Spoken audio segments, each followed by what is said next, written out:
Oh, I thought you wonderful people. This is Andre, the game idea guy. Thank you once again for lending me your time, your ear, and tuning in to another Gamer's Thoughts Live E3 coverage video, I guess. So I watched Bethesda's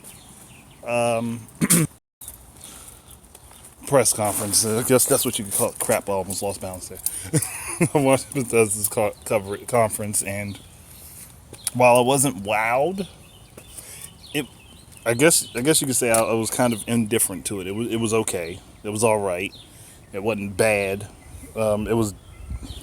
I guess I'd put it above EA, but they didn't really talk about a whole lot of stuff. I mean, yeah, they showed Wolfenstein 2, which was nice, and that was all cool and everything. And I'm looking forward to that because that looks like it'd be a cool game. But really, it was just mostly them updating information on stuff they already have out. That's literally all it was. They didn't really spend any time going in depth about anything new. Just stuff that was already out that they're still currently working on, I guess. Which is fine with me, but that's not what I would have used E3 for. Like, I mean, yeah, maybe I would have put that information in there, but I wouldn't have used that as my E3 presence. Just an update on what was going on with me. Like, that doesn't make much sense to me.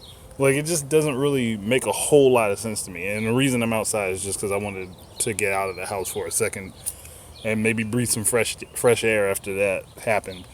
I mean, yeah, I would still say that their conference is better than EA's because EA kind of set the bar really low this year.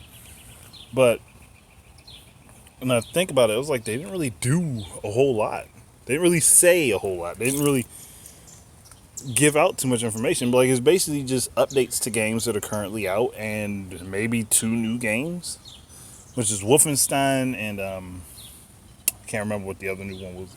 The new one was, but basically updates on older games and two sequels. So, so yeah, there wasn't a whole lot to really talk about for them. I guess that's my problem. There's not a whole lot to talk about for them. I mean, I did play Quake Champions, which I suck at. I suck at that game, mostly because I'm not completely acclimated to PC controls for shooters. Once I get my groove with that game, I'll probably be a lot better. But the few matches I played, I got slaughtered. I was last place all the way. I have no problem admitting that.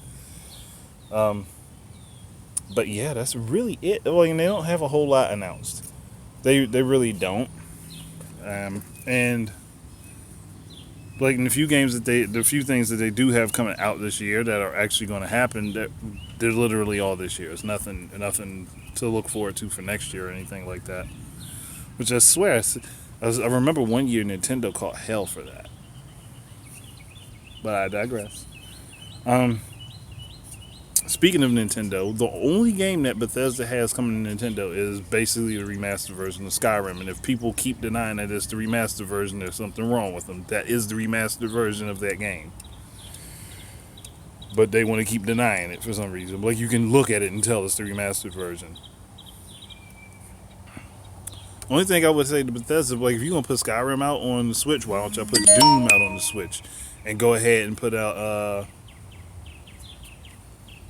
like, put Doom on the Switch, put Dishonored on the Switch. Just put, like, the games that you currently have out, since you're not doing anything new, really, this year anyhow. Put those on the Switch. Like, maybe there are some people who own it who've never played a Bethesda game. I mean, it's a weird concept, but go for it. Try it. See if somebody actually is interested. I mean, what they're doing with Skyrim is really nice.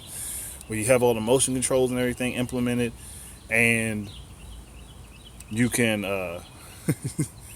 like, it's that all the DLC is there. I mean, the only thing that's really missing is mod support. And like enough, I think if they talked to Nintendo, they worked with them back and forth well enough, they could get mod support for that version of it. And then they talked about VR, but they really only had Doom and Fallout 4, which are games people have already seen, which is the problem. And I think they had one other game. I'm pretty sure they had one other game, but I don't remember what it was. But yeah, not a whole lot from Bethesda this year. And I've seen lots of people talking about how disappointed they were. Me, I just more or less I'm indifferent. I'm not disappointed because I'm not like a huge Bethesda fan, but I can understand why people would be upset. And the bar has been set really low for this E3. But I'm gonna check out the Devolver Digital event since that's already happened. And I've been hearing some nice things about that, and I'll give my thoughts on that a little bit later. But thank you guys very much for listening. Keep your eyes and ears up for more stuff from me. And until the next time, enjoy games and peace out. Hopefully you enjoy the rest of your day.